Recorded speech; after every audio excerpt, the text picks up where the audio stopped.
আসসালামু আলাইকুম, welcome to my channel science mini blog and cooking. নিয়ে চলে এলাম আরেকটি মজাদার রেসিপি, লুচি আলুর দম। তো এই লুচি আলুর দম খেতে ভালো লাগে না এমন খুব কম মানুষই আছে। প্রথমে আমি আলুটাকে হালকা সিদ্ধ করে নিয়েছি, তারপর পেঁয়াজের মধ্যে একটু লবণ দিয়ে ভালো করে হালকা ব্রাউন করে ভেজে নিব। এখানে আমি নতুন আলুটা নিয়েছি, আপনারা চাইলে পুরান আলুও নিতে পারবেন। পেঁয়াজটা ভাজা হয়ে গেলে এতে একটু সামান্য পরিমাণ পানি দিয়ে আদা বাটা, হলুদের গুঁড়া, মরিচের গুঁড়া, ধনিয়ার গুঁড়া দিয়ে ভালো করে মশলাটাকে কষাবো।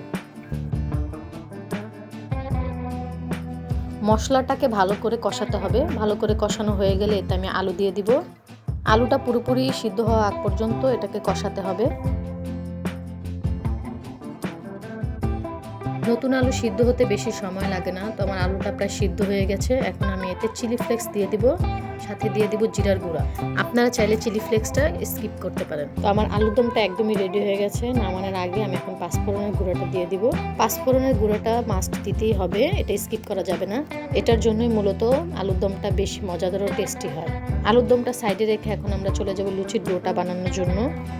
লুচির ডো বানানোর জন্য এখানে আমি 2 কাপ ময়দা, স্বাদ মতো লবণ ও 2 চা চামচ সয়াবিন তেল নিয়েছি। এখন এটাকে ভালো করে মিশাতে হবে। পানি দেওয়ার আগে খুব ভালো করে এটাকে মিশিয়ে নিতে হবে। মিশানো হয়ে গেলে এখানে আমি অল্প অল্প করে পানি দিয়ে ভালো করে মথে একটা সফট ডো তৈরি করে নিব। একটু সময় নিয়ে ভালো করে মথে এই ডোটাকে তৈরি করতে হবে।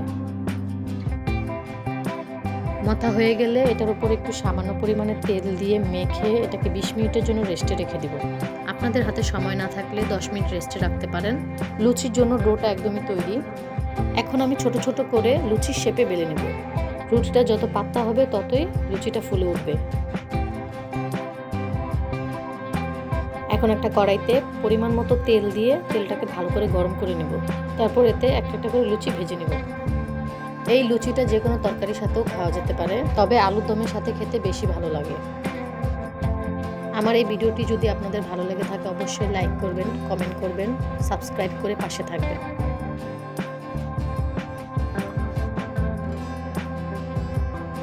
লুচির ভেতরটা কেমন হয়েছে তা আমি আপনাদেরকে একটা ছিঁড়ে দেখিয়ে দিচ্ছি। সবাই ভালো থাকবেন, সুস্থ থাকবেন। আল্লাহ হাফেজ।